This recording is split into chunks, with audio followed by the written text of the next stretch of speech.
Hola. Hola, buenas tardes, buenos días, no sé, en función de cómo se encuentre cada uno. Por favor, podemos irnos sentando. Tenemos un poquito de overlapping de charlas, así que vamos a ver si comenzamos esta. Muchas gracias por estar aquí. En este panel vamos a tener a Álvaro, creo que os sonará ya a estas alturas, ha escrito un libro o dos. Y luego vamos a tener también al profesor Miguel Ancho Bastos. Sé que algunos de vosotros, bueno, probablemente la mayoría que haya leído el programa, pensaba que habría más personas en este panel. No obstante, ha estado muy complicado gestionarlo. Ha habido algunas cuestiones técnicas. El hecho de que sea imposible aparcar en Madrid igual ha tenido algo que ver. Mi coche está en un parking de minusválidos ahora mismo. Esperemos que no me lo lleven hasta Andorra.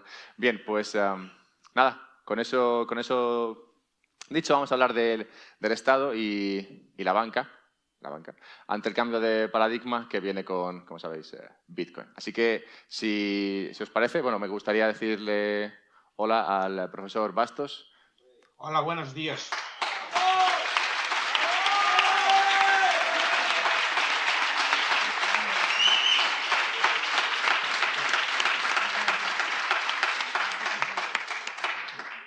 Profesor, sé que usted no está muy metido en el ecosistema Bitcoin, pero que sepa que los bitcoiners lo llevamos en el corazón, como ha visto. Sí, entiendo la lógica. Sí, no estoy muy metido, algo leí del tema, el libro del señor de María, leía el de Amnous, ¿no? Pero poco más sé. Sé cuál es la filosofía que está detrás y la entiendo y la comparto. Bien, pues vamos a comenzar. Y nada, me gustaría empezar preguntándole a Álvaro a ver si puede explicar brevemente cuál es la concepción de Estado actual y cuál es la importancia del Estado, de esta institución, en la sociedad actual. Sí, yo creo que el Estado actualmente se entiende como la única forma política posible, ¿no? Como la única manera que tenemos de vivir en sociedad, ¿no? Entonces, muchas escuelas de pensamiento distintas, pues cuando tratan de afrontar el problema de enfrentarse al Estado o de plantear alternativas al Estado, pues simplemente dan opciones de, podemos hacer estados pequeñitos. O el problema del Estado es que gasta mucho sobre el PIB, ¿no? No la forma política en concreto, ¿no? Sino si gasta mucho, gasta poco, si hay que reducir el gasto, si no hay que reducirlo, ¿no?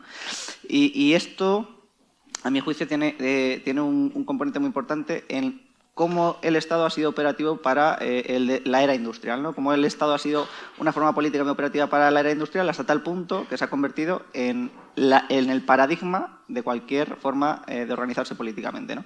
Cuando formas políticas anteriores al siglo XVI no eran propiamente Estados, ¿no? Entonces, el Estado ha venido a suceder, en cierta manera, la autoridad de la Iglesia. Entonces, de ahí que parezca que lo que tenemos con él, pues lo que tiene mucha gente con él, es una relación casi religiosa, ¿no? Y esto es muy interesante ver un libro que se llama De las religiones políticas, de Eric Voegelin, ¿no? Precisamente donde analiza cómo se convierten literalmente en creyentes del Estado, ¿no? Y bueno, eso... Sí, me gustaría preguntarle al profesor Bastos, y es que hemos visto que esa figura de Estado, como acaba de explicar Álvaro, no ha sido algo permanente con lo que hemos vivido globalmente desde siempre. Entonces, me gustaría preguntar, en su opinión, qué es lo que ha hecho que el Estado haya sido tan adoptado a lo largo y ancho del planeta, por todas las regiones. El Estado, como bien apuntaba el señor de María, es una forma histórica. O sea, primero, el 99% de la historia humana es sin Estado. El Estado, se puede hablar que existe en algunos sitios concretos 3, 4, 5 mil años, pero no estaba extendido a nivel de todo el globo. Esto solo es un fenómeno que podemos decir que es del siglo XIX, del siglo XX. A día de hoy sí que existen estados soberanos en todas las partes del globo. O digamos que prácticamente toda la Tierra está sometida a la jurisdicción de un Estado. Eso sí, pero el Estado moderno, que es una forma en la cual el poder es una forma abstracta, es decir, no es un poder que obedezcamos a una persona en concreto, sino a una especie de ente abstracto, una especie de corporación. De hecho, la idea de corporación está muy presente en el Estado, es en el sentido que es inmortal. Por ejemplo, que los gobernantes no son responsables con su patrimonio del daño, del bien que puedan hacer al resto de la sociedad. Es una forma histórica. Es una forma histórica mutante. Mutante, es decir, que puede cambiar perfectamente. Hay un libro, aquí en España no se le hizo mucho caso, ni siquiera se le tradujo, es el de Martin Van Creveld, Digo, porque en Portugal sí que está traducido, en otros idiomas está traducido, pero aquí no. The Rise and Fall of the State, ¿no? Auge y caída del Estado, o no sé cómo se traduce en inglés. Que explica Van Crevel en este libro. El Estado evoluciona, y evoluciona con la tecnología. Él incide mucho en las tecnologías de guerra, es decir, que a medida que las tecnologías de guerra van cambiando, la forma que adopta el Estado va cambiando también. Su predicción son de estados pequeños porque los estados actuales no son capaces de atender a muchos de los modernos desafíos bélicos que tienen. Terrorismos, grupos mafiosos armados, ¿no? Todo tipo de formas de violencia no convencional, o, por ejemplo, el terrorismo en red o el terrorismo de este estilo, plantean serios desafíos al Estado. Y yo apuntaría, siguiendo esto, que también formas tecnológicas, como por ejemplo la moneda o la moneda de Bitcoin, pueden afectar seriamente a la forma que adquiere el Estado.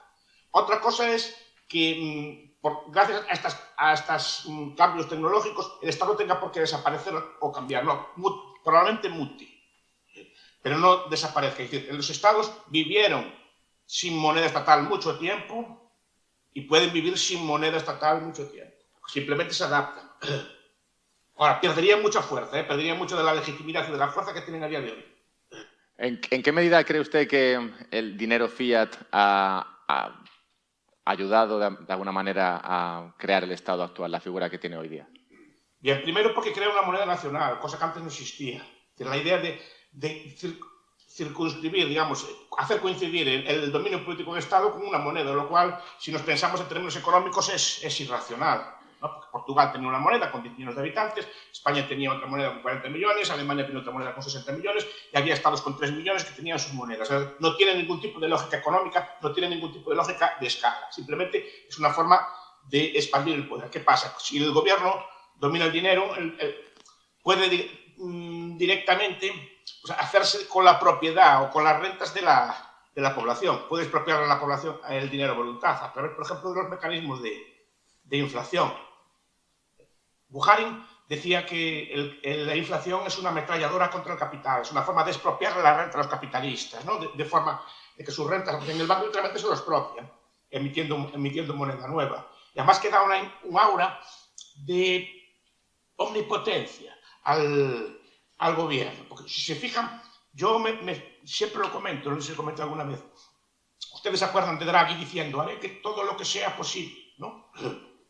Yo recuerdo que los faraones antiguos salían, obviamente asesorados por sus sacerdotes que le decían cuándo iba a haber un eclipse o cuándo iba el Nilo a crecer, salía el día de las crecidas del Nilo y hablaba el faraón y las aguas se calmaban o se regaban los campos. Pues esto es una magia semejante. Draghi sale en la prensa diciendo, haré todo lo que sea posible y las aguas del mercado se calman. No, da esa imagen. Pero ese aura de impotencia dice, hay un problema, inyectaremos miles de millones a la economía. Solventaremos los problemas inyectando dinero. O subiremos esto, bajaremos. Eso lo puede hacer porque tiene el dinero, ¿no? Porque tiene el monopolio de la creación del dinero. Entonces, claro, si controlas el dinero, controlas una parte de los medios económicos y controlas, digamos, en última instancia la riqueza de la población. No obstante, tenemos diferentes dineros, porque diferentes países, como ha explicado usted, tienen cada uno su diferente moneda. Álvaro, ¿qué opinas sobre esta adopción de diferentes dineros en diferentes países? ¿Tú crees que ha sido algo que ha beneficiado a todos los países por igual o en qué medida crees que esto ha sido igual una mala estrategia? Yo creo que la moneda predominante siempre ha acompañado al imperio predominante, ¿no? Entonces, pues ahora tenemos en su momento el imperio español y ahora es el dólar prácticamente, ¿no? Entonces, beneficia principalmente a aquel que sea capaz de establecer las mayores relaciones internacionales con su propia moneda. Claro, los estados también, ¿por qué se establece este monopolio sobre la moneda? Pues precisamente porque cuando monopolizas el poder, lo concentras, tú tienes capacidad para expropiar toda la riqueza de tus ciudadanos. Esto no ha pasado siempre. Esto tiene su origen precisamente en Italia, en un momento en el que Maquiavelo, que estaba en la señoría de Florencia, pues se encuentra que tiene a César Borgia por un lado, tiene a los ejércitos españoles por otro lado, tiene a Francia por otro lado, y se ve como responsable de la señoría de Florencia, porque no había exactamente monopolios de la violencia en aquellos tiempos, que no era capaz de proteger y de garantizar la seguridad de su territorio, ¿no? Y es ahí donde hace una reforma tributaria brutal y crea uno de los primeros ejércitos modernos, ¿no? Claro, esto es precisamente lo que te permite después expropiar toda la riqueza de tus ciudadanos. Porque si tú tienes a unos ciudadanos en un castillo ahí con caballería y tal, y tú les quieres imponer tributos, pues te las tienes que ver con ellos, ¿no? Tienen mucho poder de negociación. Pero en el momento en el que el resto depone las armas a favor de un ejército nacional, tú tienes capacidad de expropiación sobre toda la riqueza. Y si tienes capacidad de expropiación sobre toda la riqueza, también puedes emitir una moneda respaldada por tu capacidad de expropiar toda esa riqueza, ¿no? Entonces, aquí es donde creo yo que aparece una cosa muy interesante con Bitcoin, ¿no? Porque como Bitcoin lo que hace es hacer el derecho de propiedad absoluto, es un límite a la capacidad de expropiación de la riqueza del Estado. Y eso es muy interesante, si me dejas leer una cita. Sí, te voy a dejar que leas a Hobbes. Porque Hobbes, en el capítulo 29 de Leviatán, dice una cosa brillante, ¿no? Brillante en el sentido de que Hobbes es el gran teólogo del Estado. Hobbes es el que hace la gran construcción teórica del Estado, ¿no? Y él mismo dice lo siguiente. Una quinta doctrina que tiende a la disolución de un Estado es que cada individuo particular tiene absoluta propiedad de sus bienes hasta el punto de excluir el derecho del soberano. Si la propiedad de los súbditos no excluye el derecho que el representante soberano tiene a sus bienes, mucho menos excluirá el derecho a sus cargos de judicatura y a los cargos ejecutivos. Claro, en el momento, termino la cita, en los cuales los súbditos están representando al soberano mismo, ¿no? Porque claro, si tú lo que tienes es un límite a la capacidad de expropiación, va a ser muy difícil que tú seas capaz de hacer, por ejemplo, frente a una tercera potencia que sea capaz de recaudar mucho más que tú, porque no vas a poder expropiar todo para defender tu territorio, por ejemplo, ¿no? O vas a poder tener otro límite, por ejemplo, en la aplicación de la justicia. Y además, yo creo, a mi juicio, que tienes otro problema de autoridad muy serio, porque si hay algo en lo que tú no tienes soberanía, si el Estado no tiene soberanía ni en el ámbito del ciberespacio ni en el ámbito de Bitcoin, su autoridad queda muy cuestionada, porque precisamente él tiene que ser absoluto, tiene que ser un poder que no es comparable a nada y en su territorio tiene que tener un dominio y un control total. Si hay algo que se le escapa, su naturaleza o su esencia se pierde mucho, ¿no? Entonces, esto es donde yo creo que es muy interesante analizar las consecuencias políticas de Bitcoin, ¿no? Pero en ese sentido, en el sentido de un derecho de propiedad absoluto. Sí, la protección y la posibilidad de mantener tu propiedad de manera privada es básica, pero justo creo que gran parte de las razones que llevaron a la gente a aceptar la institución del Estado fue el conseguir esa protección de la propiedad y que viniese del Estado. Entonces, me gustaría escuchar aquí, profesor, la opinión suya, profesor, en cuanto a en qué medida el ciudadano va a querer proteger esa propiedad con un tercero y al mismo tiempo va a querer extraer esa propiedad del tercero para que no se la confisque. A ver, yo entiendo que en un sistema de Estado moderno no podemos hablar de propiedad en sentido estricto, por lo menos en el sentido de propiedad que hablaban los romanos, ¿no? Es decir, ahora me voy a explicar. Es decir, un sistema actual, la Constitución española y las constituciones de casi todos los países de nuestro entorno reconocen una función que es la función social de la propiedad. Es decir, que su propiedad está subordinada a una especie de uso social. No se determina con claridad cuál es ese uso social, o sea, que queda al arbitrio o a la discreción de quien gobierna en cada momento o de las leyes que el soberano de cada momento pueda emitir al respecto. Es decir, que el Estado literalmente puede, por un lado, expropiarle todas sus propiedades justificando algún tipo de interés social, algún tipo de necesidad colectiva, algún tipo de principio de justicia social, lo que sea. La indemnización la decide el propio gobernante, más o menos con una ley o con algún tipo de norma.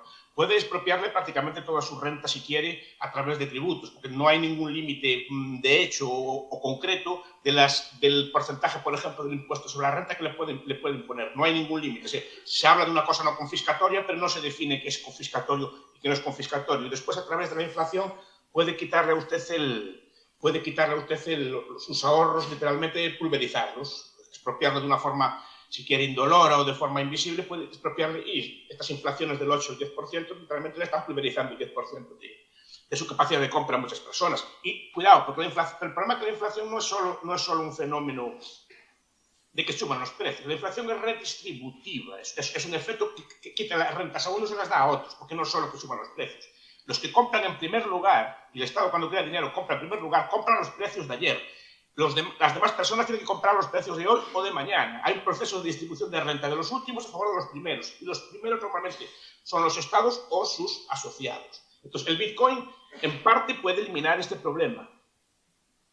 En parte, pero no todo, ¿eh? Es decir, aun habiendo bitcoins, el Estado, si tiene la fuerza de las armas, puede decir que tiene que pagar usted un tanto de bitcoins cada año. A lo mejor no en forma de impuestos sobre la red, ¿no? Que a lo mejor para eso el bitcoin es más opaco, pero sí en forma de impuestos al consumo, por ejemplo, o impuestos a la propiedad, por ejemplo, a la propiedad inmueble. Es decir, el Estado no tiene por qué desaparecer. Perdería, eso sí, mucha parte de su fuerza, perdería mucho de su legitimación y perdería sobre todo el arma de la inflación, o buena parte de él, pero no eliminaría de todo el Estado, aunque sí lo cambiaría probablemente. ¿Qué opinas aquí, Álvaro? Bueno, yo creo que claro que Bitcoin solo no es suficiente, ¿no? Sino que hay que llevar a cabo pues también un proceso importante de cambio de la forma de organizarse socialmente. Bitcoin, al darte un derecho de propiedad absoluto, lo que te da también es mucho poder de negociación, porque si tú para desprenderte de tu poder adquisitivo solo puede ser de forma voluntaria, pues tú ya tienes mucho poder de negociación, ¿no? Como aquellos que estaban en un castillo y para poder ponerles impuestos tenían que conquistarles o doblegarles por la fuerza o llegar a un acuerdo con ellos, pues yo creo que esto va a ser lo que se va a poder hacer, ¿no? Como Internet nos permite agregar oferta y demanda de forma muy buena, porque nos permite agregar mucha demanda y hacer una oferta muy personalizada para esa demanda, ¿no? Pues yo creo que si se crean asociaciones que reclamen, como además le hizo el prólogo el propio Bastos, ¿no? A un libro muy interesante que es La producción de seguridad, de Gustave de Molinari, ¿no? Gustave de Molinari en este libro dice una frase maravillosa, ¿no? Que es: al igual que se establecieron las asociaciones para reclamar la libertad de comercio, se establecerán asociaciones para reclamar la libertad de gobierno. Pues yo creo que eso es lo que tiene que empezar a surgir ahora, ¿no? Que es ese momento, que surjan asociaciones que reclamen la libertad de gobierno, que aglutinen a gente que tenga parte de su patrimonio en Bitcoin, ¿no? Que tengan mucho poder de negociación y que empiecen a negociar de tú a tú con estados por cesiones de soberanía y por cesiones de territorio. Y yo creo que eso lo vamos a empezar a ver. De hecho, gran parte de la retórica bitcoiner también va en la línea de las ciudadelas, ¿no? Pues un poco esa es la fundamentación filosófica que yo creo que hace falta. Como ha comentado el profesor, la Constitución española, y no creo que sea la única en este sentido, enfatiza la función social de, en este caso, hablaba la propiedad privada. ¿Por qué, en tu opinión, llegamos a esa visión de lo que tiene que ofrecer el Estado, esa importancia de la función social? ¿Y tú crees que se puede escapar a esa visión de lo que tiene que hacer el Estado por el ciudadano? Es que el problema de la función social de la propiedad no es que haya una función social de la propiedad, que a veces pues, pudiera haberla, se podría discutir o no, pero se pudiera haberla. El problema es que no se concreta. Es decir, función social de la propiedad a día de hoy es, por ejemplo, que te propie tu casa para hacer un área comercial, por ejemplo, como pasaba cerca de mi casa. Es decir, vale, eso no es una función social, eso es un interés de mercado, no es que el interés de la ciudad que haya un área comercial. No, señora, es un negocio privado, no tiene por qué haber eso. O incluso intereses públicos más espurios. Hacer una carretera de aquí a allá, pero no se discute por qué tiene que ir de aquí a allá exactamente por mi finca y no por la finca a lo mejor de un político o de un poderoso, ¿me explico? Es decir, no es la función social, sino que no está definida de forma estricta, sino que está siempre sujeta al arbitrio del gobernante, ¿no? En cuanto al Bitcoin, sí, no, repito que es una herramienta nueva, es lo que decía Van Krevel, muchas herramientas nuevas, muchas herramientas que llevan a la descentralización o llevan a la autonomía, van a llevar a cambios en la forma política. Lo que puede salir de ahí, no lo sabemos, pueden salir ciudadelas, pueden salir ciudades-estado, pueden salir muchas ligas, pueden salir muchas otras formas de organización política. Ahora, per se no va a acabar con ellos. Y el Estado eso si estuviera el profesor Negro, lo explicaría mejor, que tiene un libro sobre las formas del Estado. Es decir, el Estado actual es una forma entre muchas, que más o menos tuvo éxito, porque antes se decía, porque su capacidad de recaudar tributos es mucho mayor. ¿Y por qué? Porque nosotros no le pagamos impuestos a un rey. Si pagáramos impuestos a un rey, un conde, un marqués, un califa o así, lo veríamos en persona y nos daríamos cuenta de que le estamos pagando a una persona y esa persona vive bien a costa nuestra. A día de hoy le pagamos los impuestos no a un rey, un conde, un marqués, le pagamos los impuestos a un ente que supuestamente somos todos, pero realmente no somos todos, ¿no? Uno de los grandes principios teóricos del liberalismo es separar lo que es el Estado del resto de la sociedad. Otros quieren integrar el Estado con la sociedad, como si fuera un ente, digamos, endógeno a la propia sociedad. Los liberales clásicos consideraban el Estado algo exógeno, un grupo de personas que extraían las rentas del resto de la sociedad. Si entendemos así, entendemos muchas cosas. Esas mutaciones de la forma de Estado que se han producido a lo largo de la historia, ¿cómo se han producido? ¿Qué han tenido en común, de haber tenido algo en común, Álvaro? Bien, yo creo que la evolución de las diferentes formas de relacionarse políticamente está muy vinculada tanto a los conceptos clásicos de autoritas como de potestas, ¿no? Entonces yo creo que a partir de ahí se entiende muy bien cómo han ido evolucionando las diferentes formas políticas, ¿no? Por ejemplo, tenías en la Grecia clásica, en las polis, tienes por un lado el oráculo de Delfos, ¿no? Que es una institución panhelenística que aglutina a todas las polis, y por otro lado pues a los diferentes reyes o demás, ¿no? Esto se ve muy bien, por ejemplo, en la película de 300. Si os acordáis, cuando Leónidas va al oráculo de Delfos, le pide si puede ir a luchar, porque o sea, en principio estaba prohibido luchar, combatir durante la Carnella, ¿no? Hacer la guerra durante la Carnella. Y le dice el oráculo de Delfos que no. Y él, respetando a la autoridad, se somete a su autoridad y no sale con el ejército, sale con su guardia personal. Luego ya lo que pasa después, pero él respeta a la autoridad, ¿no? Hay una distinción muy clara entre estos conceptos. Lo mismo pasó en el ámbito del derecho en Roma, ¿no? El derecho romano era obra de los jurisprudentes, ¿no? Los jurisprudentes creaban el derecho, ¿no? Atendiendo a la realidad social y demás, y era una cosa distinta de la potestad, ¿no? Que la ley estaba muy claramente diferenciada del derecho. Lo mismo pasa en la monarquía hispánica. La monarquía hispánica, pues los reyes católicos están sometidos a la autoridad del Papa, ¿no? Y de la Iglesia. Y en ese sentido, estas relaciones entre la autoridad y la potestad están muy claramente separadas, ¿no? Con la ruptura de Lutero de la autoridad de la Iglesia, lo que se produce es que la potestad termina absorbiendo la autoridad de la Iglesia, ¿no? Entonces, lo que nos encontramos es como, por ejemplo, con las monarquías absolutas, que son precisamente esta absorción de la autoridad por parte de la potestad, lo que hacen es romper con la autoridad de la Iglesia, ¿no? Cuando un Enrique VIII la Iglesia le deniega divorciarse y dice, bueno, pues me monto mi propia Iglesia y soy yo la cabeza. Entonces, es la cabeza tanto de la Iglesia como de su Estado, ¿no? Como de su forma política. Claro, esto, lo que se teoriza políticamente con esto es la idea de soberanía, que la hace Bodino en los 6 libros de la República, ¿no? Que es la fusión de la autoridad y la potestad, ¿no? Entonces, esta teorización, que primero pasa a los monarcas absolutos y después pasa al aparato de poder de los monarcas absolutos, que eso es el Estado, que es la fusión de la potestad y de la autoridad, se ve muy claro si analizamos la historia del derecho, porque precisamente como en Roma derecho y ley era una cosa muy distinta, los juristas atendían a la realidad social, la ley era un poco ajena a ellos. Lo característico de esta idea de soberanía es que los jurisprudentes dejan de ser los creadores del derecho. El derecho lo crea, lo justo lo crea el Estado. Ese es el cambio que introduce, ¿no? Que lo comentamos además ayer con Santiago, no sé si os acordáis, que a mí me hacía mucha gracia porque, claro, le decía, no, es que esta situación es injusta, a mí lo que diga la ley me da igual, ¿no? Si es injusto, pues yo lucho por ello. Y esto, claro, es lo que habría que ver, a mi juicio, cómo se puede salir un poco de esta fusión, de esta soberanía, ¿no? De esta fusión de la autoridad y la potestad. Y yo creo que es que el Estado justo ahora está teniendo una crisis muy gorda, como comentaba el profesor Bastos al principio, ¿no? En las dos áreas. En la parte de la potestad, porque un Estado ya no es capaz de garantizar la seguridad de sus ciudadanos. Es decir, el ciberespacio cada vez gana más importancia y no es capaz de garantizar la seguridad allí, ¿no? Pues una cosa que hemos comentado mucho con Adolfo también, que es que pues prácticamente el 99,5% de los delitos informáticos no se resuelve. Si esto cada vez gana más importancia, pues el papel de garante de la seguridad del Estado pues queda bastante cuestionado, ¿no? También de disuasión nuclear. ¿Qué capacidad de disuasión nuclear tiene un Estado que no tiene capacidad atómica, ¿no? Pues tampoco la tiene. Si además sumamos a esto la aparición de un activo sobre el que no tienes ningún tipo de control, pues también es otra nueva crisis de autoridad que además también te afecta a tu aplicación de la justicia, porque un juez te podrá meter en la cárcel 20 años, pero no recupera el acceso a tus fondos, ¿no? Si tú no se los quieres dar. Entonces, todas estas cosas juntas, junto al fork de los medios de comunicación, porque pensemos que el Estado puede colar su relato muy bien a través de los medios de comunicación que controla, ¿no? Que no dejan de ser otro poder más. Claro, ¿qué tenemos? Pues tenemos youtubers, tenemos nuevas formas, tenemos influencers, tenemos un montón de cosas nuevas que van generando nuevos relatos que van para las nuevas juventudes y para las nuevas generaciones, ¿no? Y esto ya no encaja con el relato y con la autoridad que legitima al Estado actualmente, ¿no? Entonces, yo veo sinergias muy claras, tanto en los influencers y demás, como en las posibilidades de llevar a cabo todas estas nuevas formas políticas. ¿Por qué? Porque ¿por qué se tienen que ir a Andorra, ¿no? Aquí una idea muy interesante, que ya lo comenté también ayer, es la idea de los fueros, ¿no? Cuando se tiene que hacer la reconquista, tú tienes que llevar ciudadanos a la frontera. ¿Y cómo llevas a los ciudadanos con la frontera? Pues con cartas de población, ¿no? Para que se enfrenten a los saqueos, a los robos y demás. Con estas cartas de población tú lo que consigues es repoblar a gente dándole una serie de ventajas.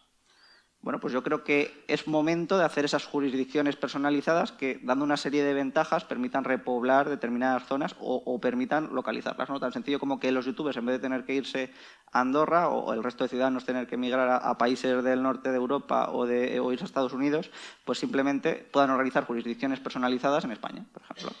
No obstante, en esa evolución de la relación entre la potestad y la autoridad y la forma del Estado, lo que parece destacarse aquí es que es una evolución lineal.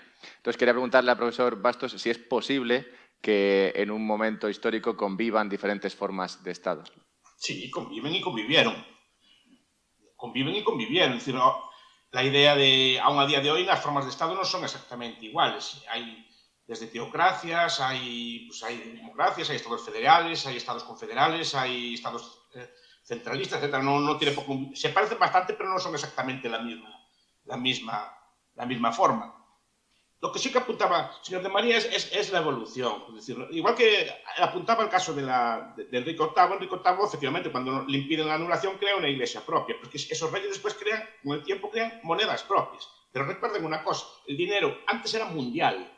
Una cosa, algo semejante al Bitcoin. Es decir, era un dinero que no estaba bajo el control de los estados. Que era el oro y la plata, es decir, que circulaban por todo el mundo y los estados, digamos, no podían monopolizar la creación de oro y plata, por lo menos en el espacio occidental. En China sí que lo intentaron con el papel moneda. Pero la idea es esta. La cuestión es cómo hicieron para transformar tanto una religión es universal, es absurdo hacer una iglesia nacional con todos los respetos, no tiene ninguna lógica. Es decir, si va usted al cielo le piden pasaporte o le piden el carnet de identidad, es decir, no tiene mucha lógica teológica hacer una religión nacional, pues tampoco tiene mucha lógica económica hacer una moneda nacional. Pero en cambio se admitió y todo el mundo lo entiende de la forma más normal del mundo, cuando no tiene ninguna lógica, porque el dinero es un medio de cambio universal, que sirve para comprar aquí, allá, viajar, moverse, ahorrar, etcétera, pero a nivel mundial, y tiene o debe tener un valor mundial. Esa es la idea, ¿no? ¿Por qué cree que sí que funcionó ese dinero nacional y no funcionó una idea de religión? Porque perfectamente la gente compraba, vendía y a nivel mundial, en los tiempos, por ejemplo, del Imperio Español, la plata española acababa en China. Se comerciaba con ella a nivel mundial, por ejemplo, ¿no? A través de una serie de viajes, y acababa en China comprando productos allí, porque era una moneda mundial, igual que el oro. Lo que pasa es que después se eliminó la referencia metálica a las monedas y ahora la moneda es una especie de fiat. Y en el caso del euro ni siquiera fiat es una cosa que no está respaldada más que por la garantía de la propia economía europea. El señor de María también apuntó dos cosas. Efectivamente, hay una evolución también en el ciberespacio, pero también en el espacio exterior. Es decir, el espacio exterior es un territorio indómito, desde el cual nos pueden atacar. Es decir, nos pueden atacar desde un satélite, nos pueden atacar un tipo de cosas. Y eso está desafiando también la propia función de los estados. El estado antes de defender unas fronteras físicas, pero desde arriba no se puede defender. Y el ciberespacio, salvo que te aísles por completo de Internet, lo cual es imposible a día de hoy, tampoco te pueden defender muy fácilmente. Y si tú cambias incluso la forma del dinero, efectivamente, los estados van a tener que mutar. ¿Cómo? No lo sé. Pancreas apunta hacia estados más pequeños, más fragmentados, que son capaces de defender otros. Otros apuntan a gobiernos mundiales. Yo creo que un gobierno mundial sería un gran error. Pero, de hecho, la dinámica que estamos llevando es hacia un estado mundial, porque estamos, por ejemplo, intentando crear un gran espacio europeo, ¿no? Pero claro, si creamos grandes espacios europeos, un gran espacio chino y tal, la posibilidad de caracterización entre muchos grandes o muchos pequeños, perdón, la posibilidad de caracterización entre unos pocos macroestados es mucho más fácil que cuando hay una miriada de estados pequeños. ¿Cree que es posible ese estado mundial? Porque, bueno, sé que usted controla muy bien todo el relato de la cristiandad y hay una historia en la Biblia, que es la de la Torre de Babel, que se podría entender como que cuando el ciudadano, cuando el ser humano trata de crear una institución demasiado grande, es incapaz de hacerlo porque al final es tan grande que, digamos, la misión se pierde para el ciudadano y se acaba rompiendo en pequeñas partes. Entonces, ¿cree que sería posible un gobierno mundial? Posible. Yo creo que incluso teóricamente no es posible. Un gobierno de esa escala tendría problemas serios de cálculo y tendría problemas serios de funcionamiento porque carecería de referentes y carecería de información acerca de si lo está haciendo bien o lo está haciendo mal. Ahora, bendita Torre de Babel, lo digo así. Bendita Torre de Babel, sí, bendita sea la fragmentación política, porque si hubiera un Estado mundial, muchas innovaciones no podrían haber sucedido. Es decir, si unos países pequeños o lo que fuera en Europa empezaron a desarrollarse, empezaron a hacer crecer nuevas formas de economía, crearon el capitalismo, el tipo de fórmulas, a un nivel mundial no lo habrían podido crear. Lo crearon a pequeña escala, como aquello triunfó, se expandió y se imitó. Si se hubiera dejado el Estado mundial, muchas innovaciones o muchas, digamos, prácticas. A ver, si se hubiera un Estado mundial, a mi opinión, algunos pueblos prosperaron. En un Estado mundial rápidamente habría presiones hacia la redistribución a nivel mundial. Rápidamente sacarían las riquezas para repartirlas con el resto. Entonces, se eliminaría cualquier incentivo al desarrollo económico o implantar nuevas formas. Es decir, piensen en lo difícil que sería implantar una nueva costumbre, una nueva innovación política, una nueva innovación económica en un Estado mundial. Sería muy complicado. Además, no habría referentes para comparar si está bien o está mal. Estaríamos estancados y estaríamos en la miseria. Bendita sea la fermentación. Bendita sea.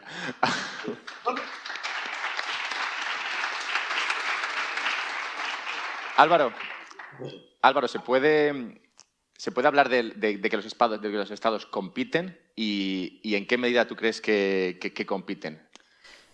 Bueno, es buena pregunta, porque yo creo que hay grandes agrupaciones de estados enfrentadas entre sí, ¿no? Entonces yo creo que lo interesante de esto es que los estados, en alguna manera, están siendo el embudo del globalismo, ¿no? De alguna manera, ¿no? Lejos de ser algún tipo de competencia o demás, como es muy fácil dar unos incentivos al cabeza del Estado, ¿no? Al presidente de turno, lo que sea, para después recompensarle por otras vías, pues yo creo que lejos de ser enfrentamientos reales entre estados, pues a lo mejor sí que hay algunos intereses estratégicos puntuales, pues como pueden tener contrapuestos Francia, España y Marruecos, pero realmente más bien se sirve a determinados intereses globales de los que ellos hacen de embudo directamente, ¿no? Luego sí que hay enfrentamientos claros entre los grandes bloques, ¿no? Yo creo que entre el bloque occidental y el bloque asiático y el bloque ruso pues hay enfrentamientos bastante significativos. Pero no me parece que sea interestatal como tal, ¿no? Sino entre grandes zonas que tienen capacidad de disuasión nuclear. ¿Qué papel tiene el ciudadano de a pie? Porque está hablando Álvaro de bloques y creo que sí es una manera sencilla y puede ser correcta de verlo, pero esto elimina un poco, digamos, la figura del ciudadano o la olvida. ¿En qué medida cree, profesor Bastos, que el ciudadano puede influir o que puede tener importancia en las figuras estatales que funcionen? Repito, porque estamos mutando y depende. Es que aquí, por ejemplo, entramos en otro tipo de debate. ¿Cuál debe ser la escala del Estado, si es que la tiene? ¿Qué son mejores? ¿Estados grandes espacios tipo Unión Europea o estados pequeños tipo, por ejemplo, Liechtenstein o tipo, por ejemplo, Luxemburgo, ¿no? ¿Cuál es la dimensión correcta de un Estado? Eso es una pregunta muy clara, porque está claro que el ciudadano pinta algo más en un Estado pequeño que en un Estado grande. Yo creo que el ciudadano pinta más en Andorra que pinta, por ejemplo, en China, un ciudadano particular de a pie.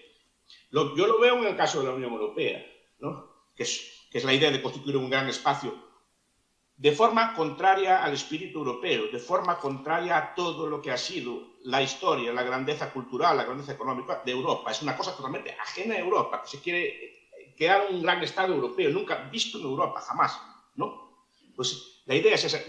Yo lo veo estos días porque hay unos conflictos bueno, supongo que hasta Madrid no llegará, como es normal. Pues hay unos conflictos de la pesca, porque en la Unión Europea quiere prohibir unas artes de pesca en determinadas zonas y esto literalmente manda 80, 90 mil personas al desempleo de forma directa o indirecta, ¿no? Vale. A nivel europeo eso no le importa a nadie. Porque son pequeño porcentaje del PIB y es un pequeño porcentaje de la población concentrada en algunas localidades de Galicia y de Asturias, ¿vale? Pero el ciudadano que pinta ahí, literalmente un burócrata en Bruselas con un papel, un lápiz y una escuadra, traza, a partir de aquí no se puede pescar y lo que pasa ahí no importa. Importa que te vayas a desempleo, que se pierda tu forma de vivir.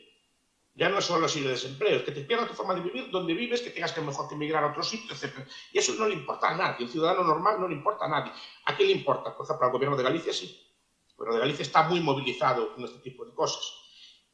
Porque ese pequeño porcentaje de población, ese pequeño porcentaje de ciudadanos sí que le importa a un gobierno pequeño. Un gobierno grande no le importa nada. Eso es lo que estoy diciendo. El ciudadano no importa nada en un Estado de este estilo. Y cuanto más grande sea el Estado, creo que importa menos. Le pregunté a Álvaro sobre esa competencia entre los diferentes estados. En su opinión, profesor, ¿el tener un buen dinero es algo que haya ayudado a los estados en su competencia con otros estados? el tener más dinero, no el tener buen dinero. Buen dinero tenían todos en su momento. Digamos, lo que explica Tilly, por ejemplo, en Capital Coerción en los Estados europeos y en otros libros, es que algunos estados más hábiles fueron más hábiles en recaudar o recolectar el dinero bueno que existía en la propiedad. Instauraron sistemas fiscales, instauraron censos, instauraron todo tipo, homogeneizaron los pesos y las medidas, que la gente piensa que es un gran avance, y fue un gran avance en algunos ámbitos, pero en otros fue simplemente para mejorar la capacidad de recaudación, ¿no? Es lo que explica, por ejemplo, Scott, en el libro que tradujeron hace poco, se llama Lo que ve el Estado, ¿no? Es un libro precioso, que explica cómo nos homogeneizaron a través, por ejemplo, de poniéndonos nombres y apellidos a todos iguales, estableciéndose a cada uno de nosotros una dirección exacta y precisa, poniéndonos a cada uno de nosotros un número, para poder recaudarlos, y después con todos los censos que ganamos, qué propiedades tenemos, etcétera, ¿no? Ese es el papel que juega. Entonces, la competencia entre Estados fue, si se debió a la guerra, se debió a la capacidad de recaudar, no a la existencia o no de buen dinero. Ahora otra cosa, y está el debate. La existencia de muchos estados y muchos estados fragmentados favorece el dinero bueno o lo perjudica. Yo creo que una pluralidad de estados y pequeños, o lo que llamaban antes las constelaciones de estados, ¿no? Como las polis griegas, o como las ciudades de estado del Renacimiento, o como las taifas, que yo tanto defiendo, ¿no? Esas unidades políticas fragmentadas, al final, por ejemplo, el conde de Rivadavia, o la taifa del rey Lobo de Murcia, por ejemplo, ¿no? Podía emitir papel moneda, podía devaluar su moneda. No, diría, habiendo tantas taifas como había, que había 60, creo que cerca de 60, pues el rey Lobo de Murcia emite un dinero malo, las demás taifas no se lo van a coger. Entonces, ¿qué tiene que hacer el rey Lobo de Murcia o qué tiene que hacer un conde medieval o un príncipe? Pues emitir dinero de buenísima calidad, porque si no, fuera de sus fronteras no valía nada, dentro de sus fronteras sería un poco absurdo y al final tenía que tener una moneda de altísima calidad. Por eso, por ejemplo, el dinar del rey Lobo de Murcia fue una de las mejores monedas de la Edad Media, porque no le quedaba otra que hacerla de mucha calidad. Los emperadores romanos, como tenían ya un espacio más grande, podían ya jugar con la devaluación y adulteraban la moneda. O los emperadores chinos que inventaron el papel moneda, precisamente. Porque podían. Todos esos dineros que comenta, de todas maneras, fueron acuñados por pequeños estados, pequeños reinos. No obstante, por ejemplo, cuando hablamos de algo como Bitcoin como dinero o como tecnología de dinero neutral, no beneficiaría en particular al reino que era acuña. ¿Qué opinas sobre esto, Álvaro? Bueno, yo creo que es muy interesante, ¿no? Porque es una desvinculación de una concepción del dinero de la autoridad, ¿no? Al final siempre, desde su propio origen prácticamente de la moneda, ¿no? Siempre ha estado validado, sellado por una autoridad, ¿no? Entonces, el hecho de que aparezca algo que nos permita intercambiar de forma más o menos generalizada o distendida en el tiempo valor que no esté validado por una autoridad, pues yo creo que es brutal, ¿no? De hecho, me parece que Bitcoin redefine demasiados términos, ¿no? Cada vez más. Entonces, ver evoluciones o ver cómo puede afectar precisamente a la autoridad. De hecho, Bodino también en los libros de la República, libro primero, capítulo 8, cuando detalla las características de la soberanía, dice que una es la de acuñar moneda, ¿no? Entonces, en el momento en el que aparece algo que acuña de alguna manera monedas que no está vinculada a una autoridad, pues también es una forma de afectar a la soberanía del Estado, ¿no? No, estoy de acuerdo, pero los reyes antiguos acuñaban monedas de oro o de plata, y esas monedas tenían circulación mundial, como se sabe por el caso del dólar, como se sabe por el caso de los besantes bizantinos o con las monedas venecianas que circulaban por toda la cristiandad, ¿no? De oro o de plata. El Bitcoin es interesante, ¿no? Es interesante efectivamente porque está desvinculada. Es una moneda que tiene origen, podemos llamarle privado, pero es igual que el oro y la plata, ¿eh? Son monedas que su valor no depende de la voluntad de un rey. Hasta ahí de acuerdo. Pero al igual que el oro y la plata, el Estado puede recaudar impuestos en Bitcoin. No hay nada que lo impida, ¿no? O puede poner impuestos al consumo en Bitcoin, por ejemplo, nada que lo impida. O impuestos al patrimonio inmueble, sin nada que lo impida. Simplemente basta controlar la capacidad, digamos, de presión fiscal, la capacidad de controlar una policía, de controlar unos registros o de controlar unos bienes. Simplemente perdería fuerza el Estado, eso sí, bastante. No la perdería de todo, ¿eh? Pero podría subsistir, digamos, con otro tipo de impuestos, otro tipo de forma. Perdería fuerza, entiendo, en la medida en la que, como ha comentado antes, el Estado tiene que recaudar, pero, claro, en este caso no podría confiscar con un dinero como Bitcoin. No podría hacer inflación, por ejemplo, ¿no? Y deuda pública, si es solvente, sí, si no, no. Porque no tiene un banco central que se la comprase después. Muchas gracias. Vamos a abrirlo a preguntas del público porque, bueno, como ha visto el profesor Bastos, hay mucho fan de usted, así que veo ya muchas manos levantadas. Si te parece, si empezamos por allí. Es una pregunta a ambos, al profesor o Álvaro. Estamos hablando de entender Bitcoin desde la base, desde los usuarios, hacia una posible modificación del Estado. ¿Cómo contempláis la situación de El Salvador, que lo ha planteado al revés, desde el Estado hacia el usuario? Sí, yo creo que es muy interesante porque efectivamente Bitcoin no solo es a nivel individual, no solo es a nivel social, no solo es a nivel de una comunidad de usuarios, es que también es a nivel político, ¿no? Comentas el caso de El Salvador, ¿no? Yo creo que El Salvador, por ejemplo, le puede dar una independencia frente a organismos internacionales, ¿no? Es decir, mira, yo tengo un activo que no me podéis bloquear y en este sentido yo tengo más poder de negociación contra el Fondo Monetario Internacional o contra otra serie de agentes internacionales, ¿no? Al margen del que haya salido mejor o peor. Pero es que no solo pensaría en el caso de El Salvador, ¿no? Es que Corea del Norte utiliza Bitcoin para realizar transacciones internacionales. Entonces, por eso soy tan pesado con el tema de la pólvora. No podía no salir, ¿no?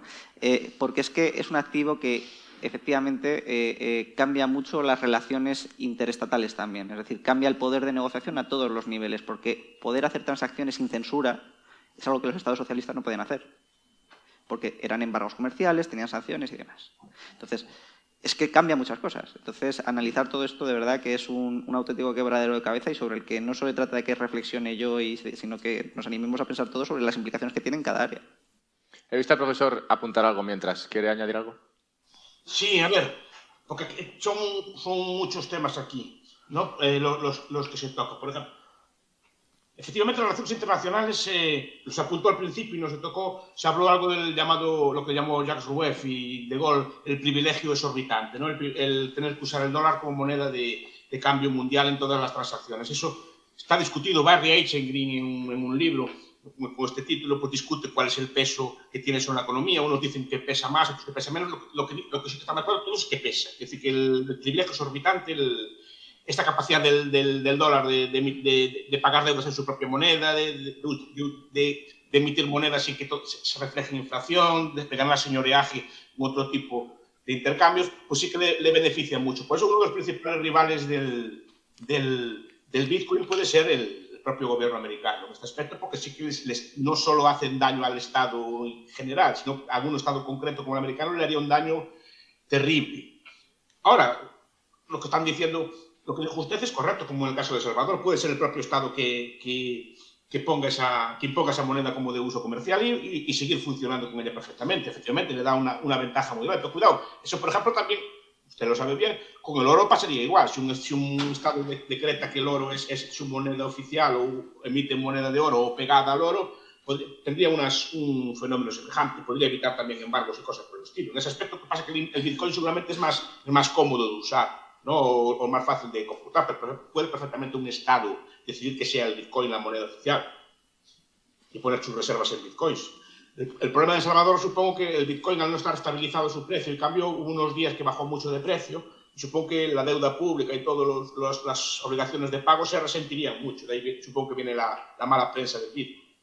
Sí, efectivamente eso ocurrió. A ver, tenemos otra pregunta por aquí. Aquí en primera fila.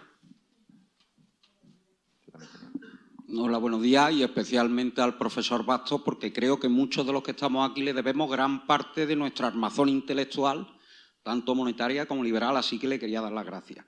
No será fatal. No, sí, que sí es verdad, sí es verdad.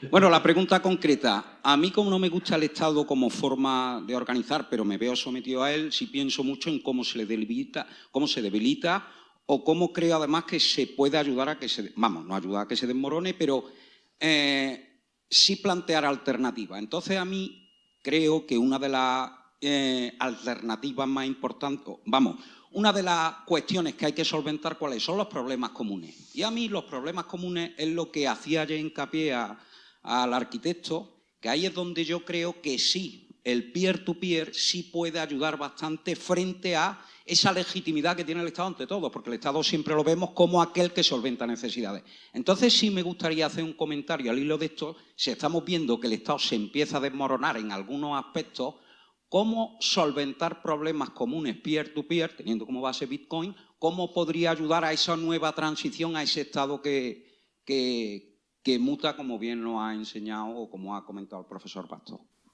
No, porque el Bitcoin le quita mucha... El Bitcoin y no solo el Bitcoin, lo que apunta usted, la tecnología blockchain, ¿no? Que pues puede servir para hacer registros, puede servir para muchas funciones que el Estado desarrolla a día de hoy. Básicamente le quita la legitimidad o el poder de decir, mira, yo tengo la capacidad de emitir dinero a voluntad y resolver los problemas así a corto plazo, y cuando hay un problema, pues hay una pandemia o así, yo inyecto dinero y yo saco los problemas de encima. Claro, es un poder que digamos que otro tipo de monedas no tiene. ¿Qué pasa? Que ese tipo de actuaciones causa consecuencias después y la gente no liga unas con las otras, ¿eh? O sea, mucha gente no liga la inflación actual con las medidas de la pandemia. O sea, esa omnipotencia que nos salvó en la pandemia es la que nos está condenando ahora, pero no hay una ligación entre una y otra. La culpa ahora la tiene Putin, ¿no? Pero bueno, es decir, que es un elemento muy importante en el sentido que quita legitimidad y le quita parte del poder al gobierno, parte del poder de financiarse.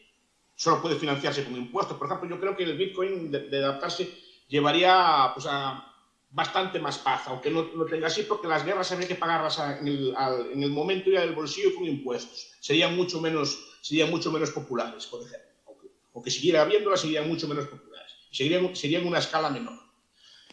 Y después, claro, otros elementos, por ejemplo, otros elementos de limitación del Estado, yo creo que en el ámbito ideológico, yo no sabe que no soy nada activista, ni soy o sea, no me dedico al activismo, hay que luchar, ni nada así por el estilo. Yo simplemente digo, mire, yo no creo en el Estado, no creo en su existencia, ¿no? Pues con eso yo creo que buena parte del poder, el poder del Estado también se debilitaría. Porque el gobierno, el Estado, cualquier poder político se basa en última instancia en la fuerza, en la fuerza de las armas. Es el viejo debate que tenían los romanos, ¿qué es más importante, el hierro o el oro? ¿No? Yo creo que el hierro es lo más importante. El hierro o el oro para tener poder.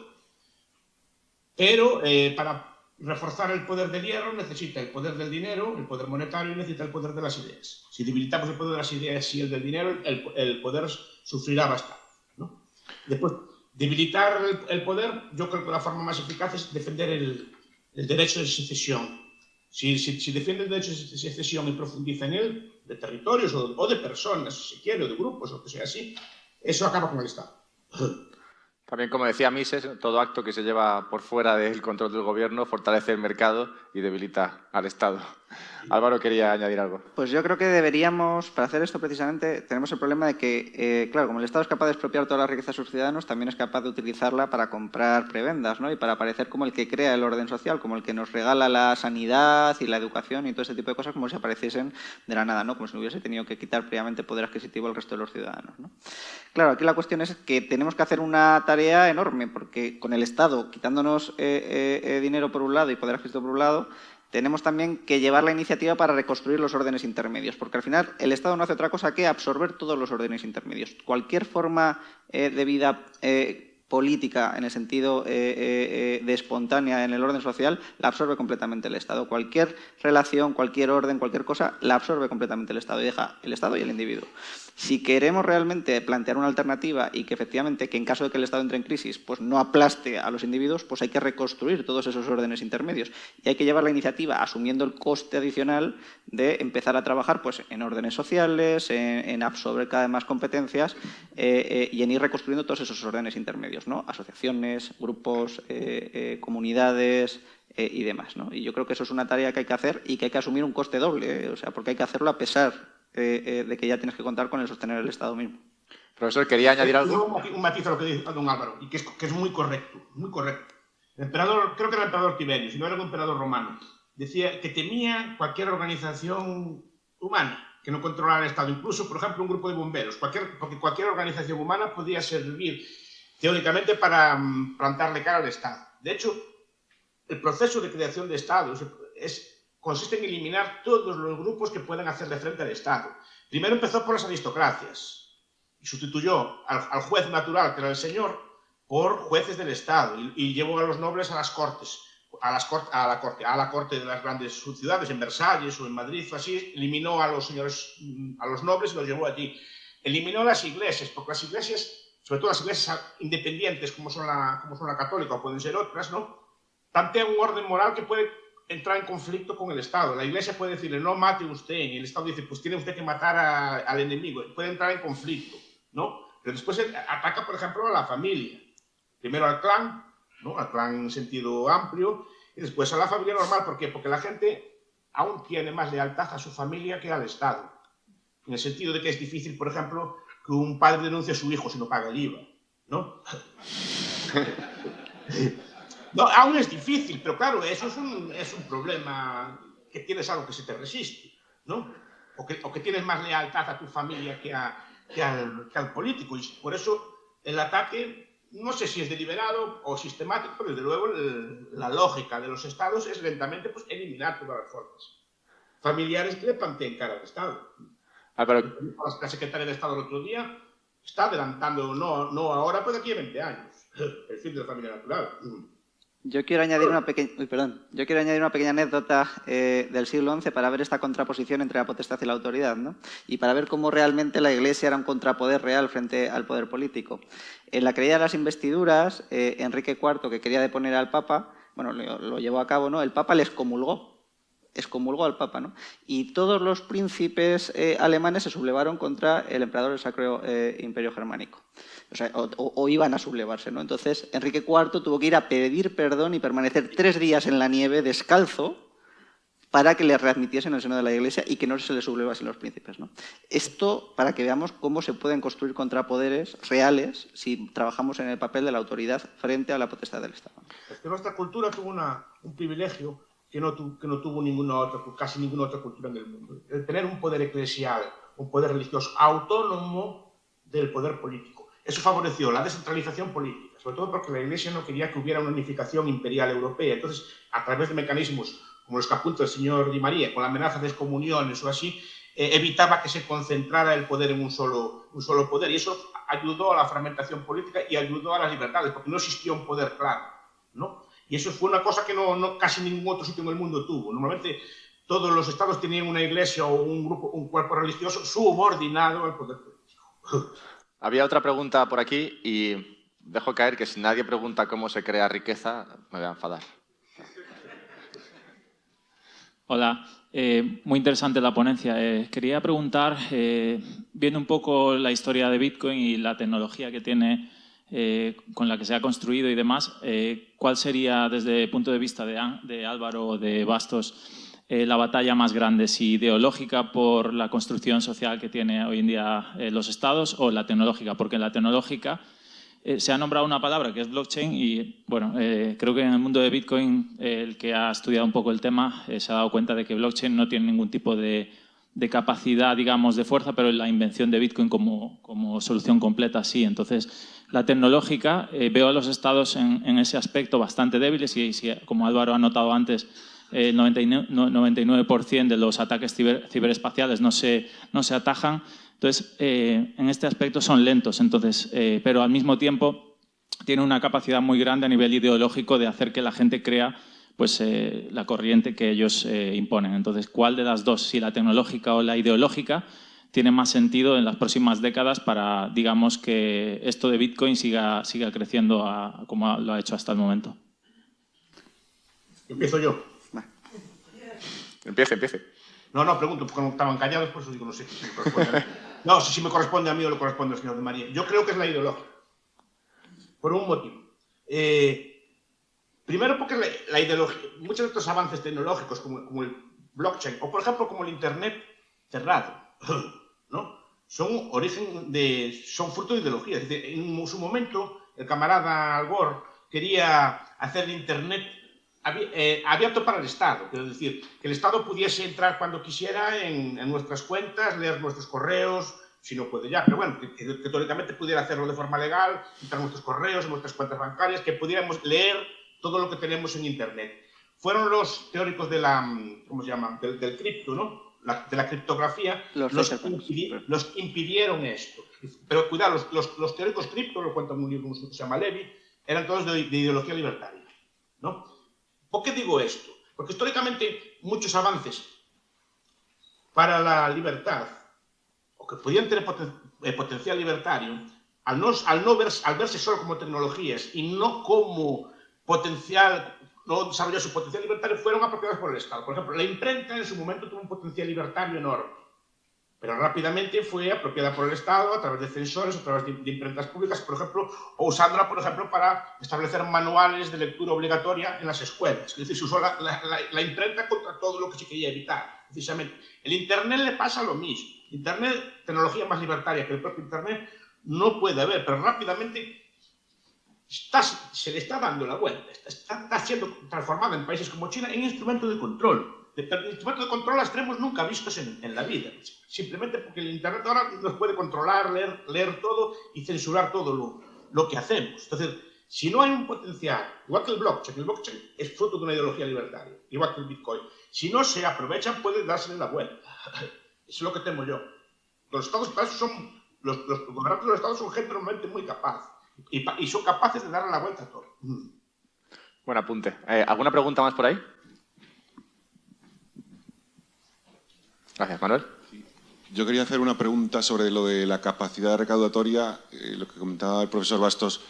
Cuando dice que se podría recaudar con Bitcoin igualmente, es porque te podrían, por ejemplo, embargar la casa, ¿no? O sea, aunque no puedan con tus Bitcoin, pueden embargarte o tu coche o algo así, ¿no? No sé si se refería a eso. Sí, o impuesto al consumo. A ver, en muchos países que no tienen recaudación fiscal, ¿no? Que no tienen capacidad de recaudación fiscal porque la gente es muy laxa o no quiere pagar impuestos a la renta o tiene fama de defraudadores, los impuestos se concentran en los impuestos al consumo, por ejemplo en la gasolina o el gasoil, simplemente porque ahí es más difícil escapar y es más difícil controlar. Pues si se fijan en muchos países del mundo, la gasolina está mucho más cara que España, no es porque esté más cara, les cobran más impuestos porque es así donde recaudan. A lo mejor no recaudan tanto por renta, pero recaudan por bien de este estilo. O impuestos a la comida, por ejemplo, o impuestos al consumo. De hecho, por ejemplo, en tiempos de Franco no había impuestos a la renta, pero el Estado funcionaba. ¿Cómo funcionaba? Con impuestos a la seguridad social, por ejemplo, que básicamente es un impuesto también, lo que llaman seguridad social, o con impuestos al consumo o al patrimonio. Y eso se puede recaudar en Bitcoin perfectamente. Bueno, muchas gracias. Que conste que me voy un poco defraudado con que nadie haya preguntado cómo se crea riqueza en una sociedad. Pero bueno. Profesor Bastos, muchas gracias por estar aquí y también muchas gracias a Álvaro de María. Muchas gracias. Lamento no poder...